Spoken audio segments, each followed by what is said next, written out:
Welcome back, everyone, to the Property Journey podcast, episode 26. Welcome, Roy. We've Afternoon. had a nice bit of warm weather. Sun's out. Everyone seems to have a smile on their face at the moment. We should move this podcast outside. Don't know about that. Jeez, the sweat blinding off us. Not that it's warm in here anyway. Today's topic, Roy, I want to talk about kind of a couple of wee things that might intertwine amongst each other, but it's land, and then obviously housing developments, and then where would you expect then to sort of see new developments popping up. Mm-hmm. So the first thing I kind of want to talk about very loosely is land. What sort of way does land work? Obviously, when we're talking about land, we're talking about probably fields. You know, as you're driving out the road, you might see, you know, green fields on the sides of the road, and you're kind of thinking, God, a house would be nice there, or whatever. At what stage do you kind of, you know, look at where you could potentially build a site? Is it agricultural land where you go and get planning permission? Is it sites maybe that are already built or have planning on them? Kind of what way does the kind of land element work? The way it depends on what you're talking about here, as in if it's a one-off house, well then that's talking about building it out in the country. Whereas building housing developments, then yes, obviously it's built on land, but then that's closer to town environments already. So there's different requirements for each. The first hurdle that you have to get over is the planning permission. So the planners, their role is to make sure that a particular style of a house, for instance, out in the country, that you want to build fits in with the local area. You know, for instance, if all the houses around you are small bungalows, they're not going to agree to a house next door being like a 3-story house. That's the extreme scenario. And then likewise, if it's a development close to the town or within the town, well then likewise the planners are looking at the style of the houses. Is it going to fit in with the local area? What's the finish of the houses? What's the style of the houses? And how many houses are going to be fitted into the development?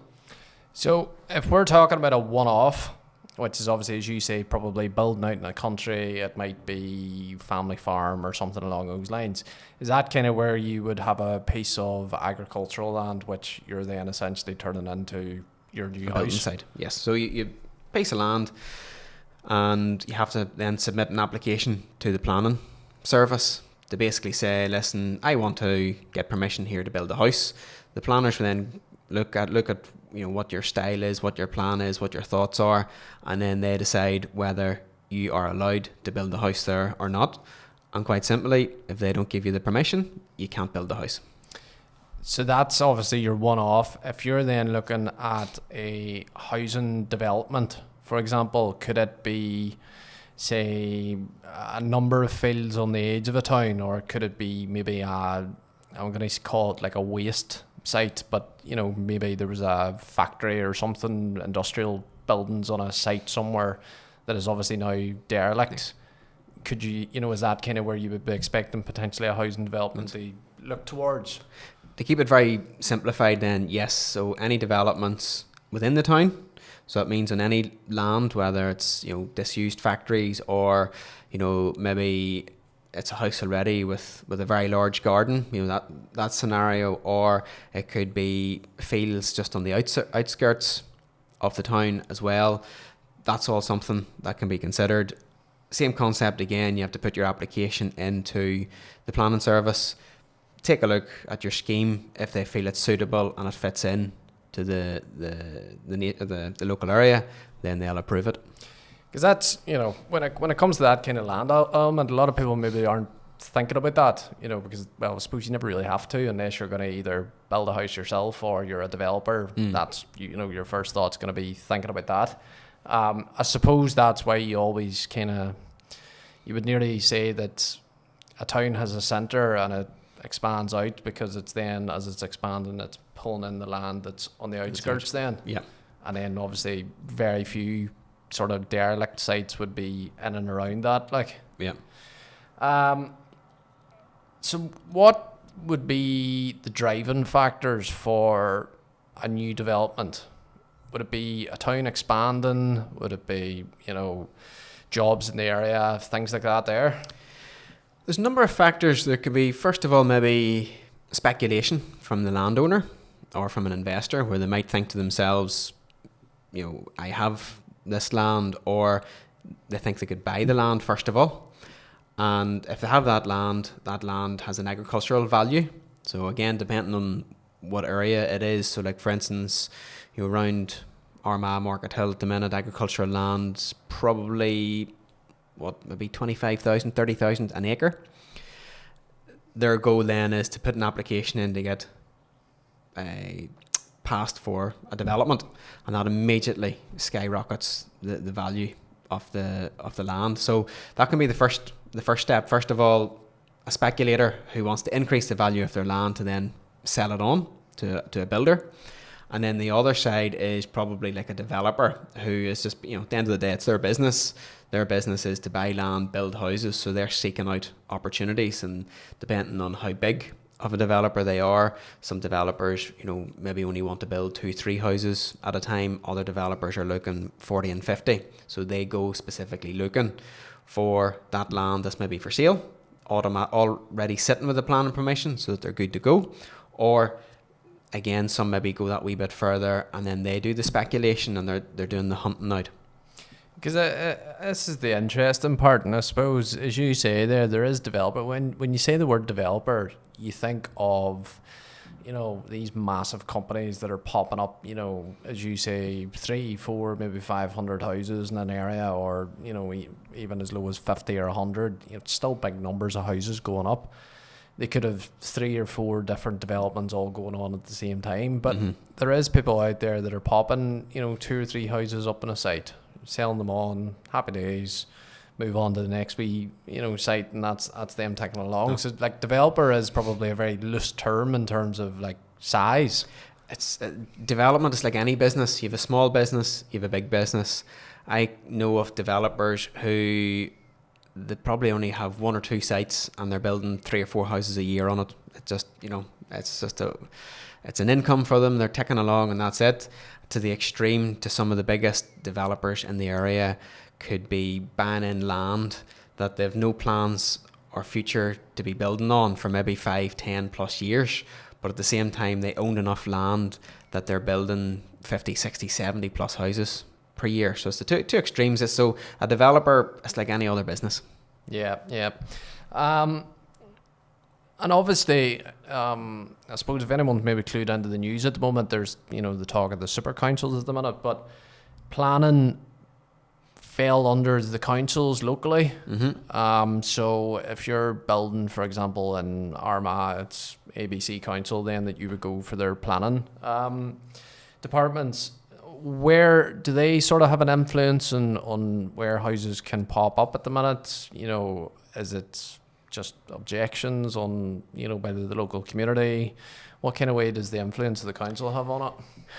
Well, influence-wise, I can't really say what influence they'd have. They would have the deciding decision on it. Now, the local councils can work together sometimes, and they put together schemes where they maybe want to say, right, well, they want to see investment in a particular area, and maybe the council will be investing into it, or they get other departments to invest into, these schemes. So sometimes you maybe see, the streets getting redone and particular buildings getting developed in an area. But overall, to talk about development or housing developments, normally the planners would be more reactive rather than proactive. What I mean by that is, it's the investor or the developer who's getting that land and bringing the scheme to the planners to approve, as opposed to it's not the planners who bring it to the developer. Yeah. In terms then of like infrastructure, I'm probably actually, before I go into that, I kind of want to talk loosely about, housing developments as some of them are. Obviously, you've got your major towns, and this could be thoughts just for yourself. You might not have a thought on it, but it's not often now that you kind of get like rural housing developments. And by that, what I mean is you kind of drive out, say you drive 5 or 10 minutes out the road, and there's a housing estate, just randomly, you know, and you're kind of going, who built, you know, these 20 or 30 houses kind of in the middle of nowhere? Was that, I don't know if you have any knowledge on it or not, you know, kind of how would they have come about as such? Any that I can think of, they've probably come about by many years of battle where the developer has really pitched to the planners as to why it's needed. You know, I can think of one at the minute up between Whitecross and Newtown Hamilton, basically just out in the country. There's maybe a row of, I don't know, what's maybe 8 to 10 housing executive houses. So that was different maybe back in the 60s, 70s. The housing executive had the land, built the houses. There's nothing else round there for a 2-3 mile radius. And then all of a sudden then there's a development going up with maybe, I'm not too sure, maybe 6-8 more houses. So no doubt, I don't know the ins and outs of it, but I'm just, you know, speculating that the developer has had to battle for many, many years to say, here's a demand, here's land suitable for it. Look at these houses that we're going to build. They're going to fit into the local area. They're going to look natural. They're going to, you know, they're not going to stick out like a sore thumb. So, probably actually, you're right in what you're saying. The ones I'm thinking of are probably housing executive styled houses, you know, terraced row, kind of, you know, maybe 6-8 houses in a row, but there's maybe 3 or 4 rows of them. Yeah. You know, and small community, but they're kind of 5 minutes away or 10 minutes away from kind of everything. You know, and it's one of those ones you never really see how a development like that would happen now. But I suppose then sort of with the infrastructure side of things, how sort of key would it in determining sort of like suitable locations then for new housing developments? Is it now where, I suppose, does that come back to the, you know, the likes of NI water with the sewage and stuff like that there? How big of a role does that play now? It is the most important, and that is what is curtailing and restricting a lot of developers at the minute. So planners at the minute can say, right, we'll authorise that development, but you need to have approval from the water service. So as in, you need to be able to connect up to the sewers. And understandably, if you build houses and no sewers, the houses are pointless. So there's a lot of developments out there at the minute, there are a lot of sites that have planning permission, are ready to go, but there's no connection to the sewers. The sewer network just isn't fit for it in a lot of towns. You know, NI Water simply saying, no, you can't connect. I could think of 3 developments, 3 sites already of about 120, 140 houses that could be built, started tomorrow, but there's no sewage to it. You know, and NI Water are basically curtailed, and it's just a massive, massive issue. It's stopping new houses being built. There's a massive demand for new houses, so it's just a vicious circle, and it's just going to suppress the number of houses available. And in my opinion, it's just going to continue to see a rise in the price of houses. Does that mean like there's nearly a waiting list as such, you know? So say for example, a developer has turned around and says, you know, you aren't allowing me to connect to this. They do a bit of an upgrade or whatever. Is there someone at the top of the pile that can connect into it first before, you know, someone else decides that they've popped up a wee development and they're wanting in? Well, nobody knows how these things go on behind the scenes. You know, I've heard of different scenarios whereby maybe the department has said, right, well, maybe if you fix with an issue here with these sewers down the road or down in the other side of town, if you fix that might, you know, relieve the problem. But you know, that's the full ins and outs. You know, nobody knows the ins and outs of it, and I don't know. It'd be interesting to have. Maybe we should get somebody on and have a chat with them from the water board. Maybe. Because it is an interesting thing. It is a big problem in any town, and it seems to be not even just any town. Every town seems to be having an issue with sewage at the moment. You know, and I'm not saying specifically people's sewers are backing up, but I'm saying in terms of new connections coming in terms of having the capability of being able to treat sewage, there seems to be a massive issue. Therefore, no new houses are being built because they can't connect in. Yeah. In terms then of the actual like land acquisition, so you might know a wee bit more about this then. What kind of challenges do you have whenever you're kind of looking at land? And I suppose there's two ways of looking at it here. You've mentioned one is when you're buying the land straight away, then going for planning. There's also then buying the land with planning. What kind of challenges then would there be in those two scenarios? So if you're buying land with planning permission, again, there's different types of planning permission. It might only be outline, or it might be the full planning permission. It's really up to the developer to make sure that, you know, they're happy with that style of houses. You know, it could be the case whereby, yes, they're buying the land. It's got planning permission for 40 houses, but maybe if it was tweaked, they could maybe get 45 houses into it.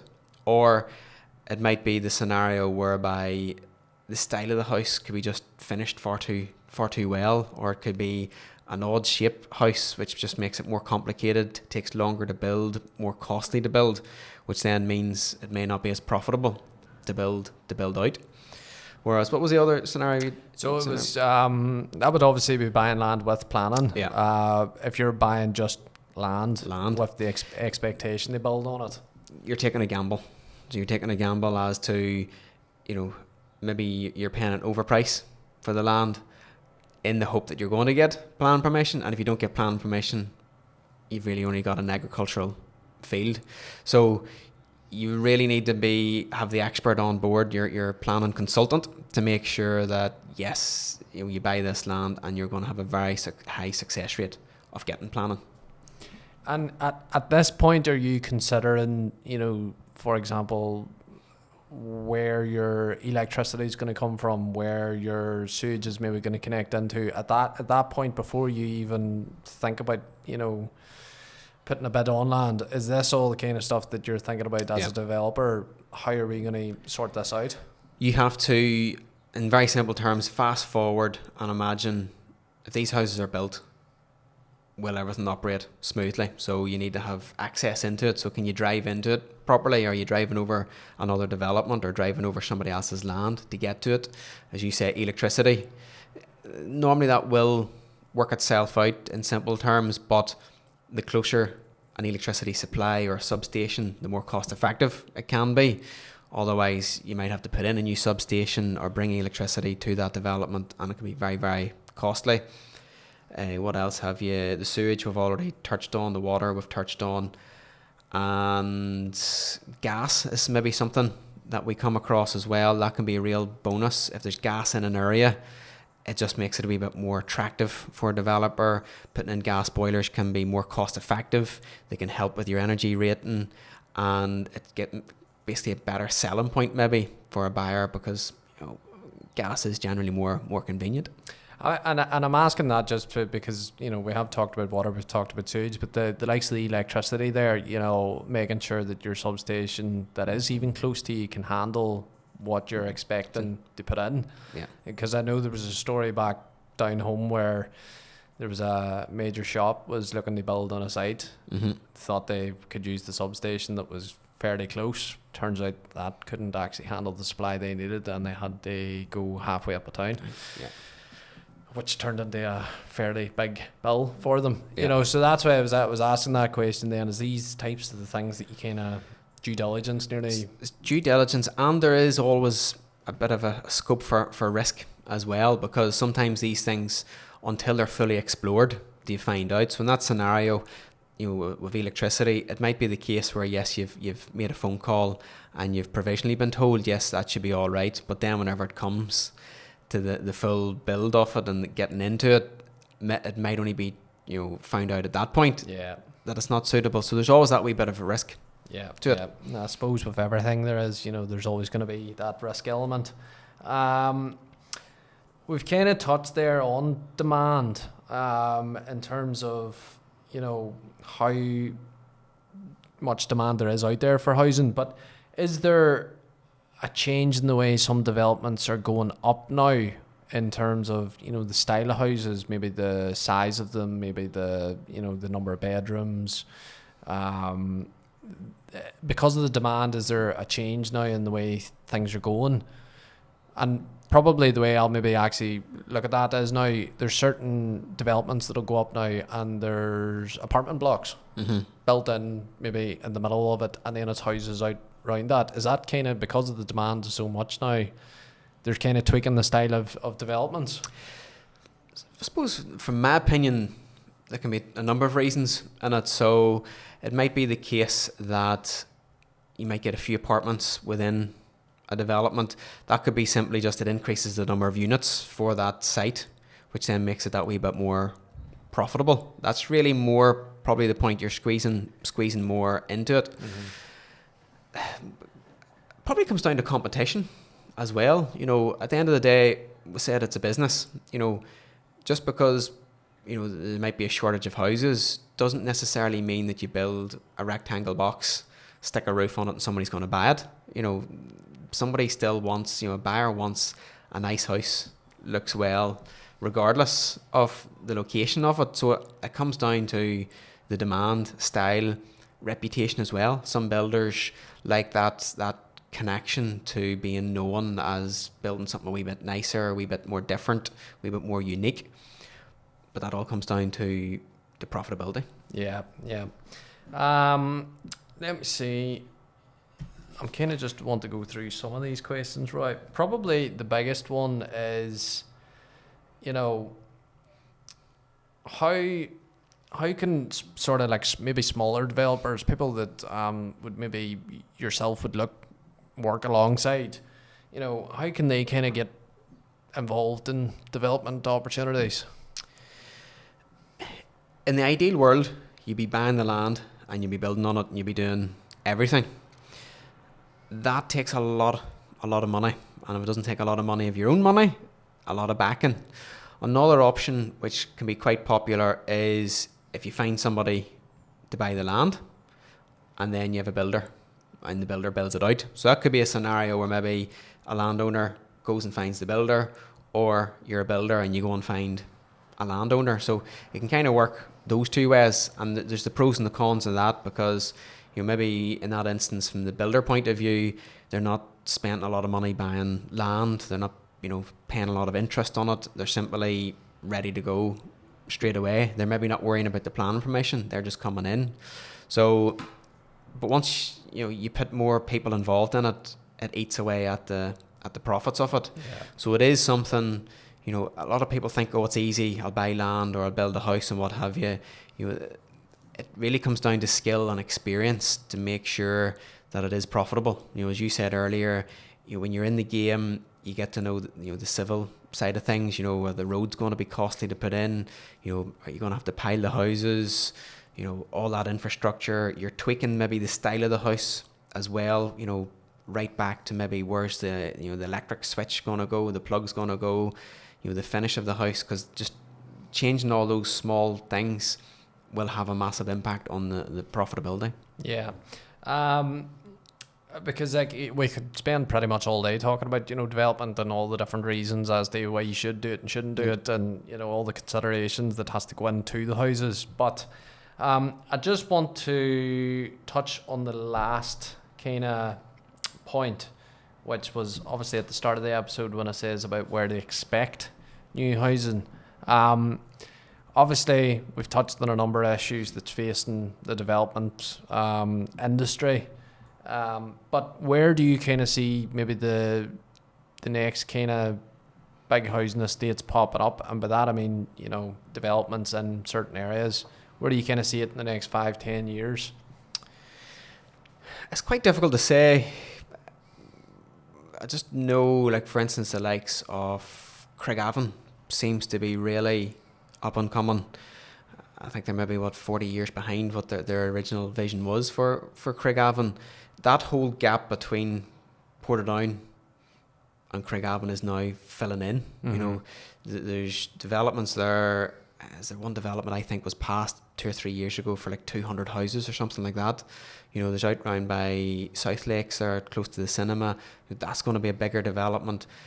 there's a lot of land there in between those two towns, which, as we said, any land near towns, Craigavon, well, it wasn't really a town, but it kind of started like that. So really, my thought is that land there is definitely all just going to be gobbled up, and maybe even working out towards Lurgan as well. Definitely locally, within the next 5-10 years, that's all just going to massively be developed out. Yeah. Right, that's us, Roy. Episode 26. As I say, we could definitely spend all day talking about land and developments and developers. But that'll certainly leave us food for thought for potentially another episode. So thank you very much, Roy. Thank you. Your information is always appreciated. And thank you everyone for listening. And we'll be back in a couple of weeks with the next episode. Thank you.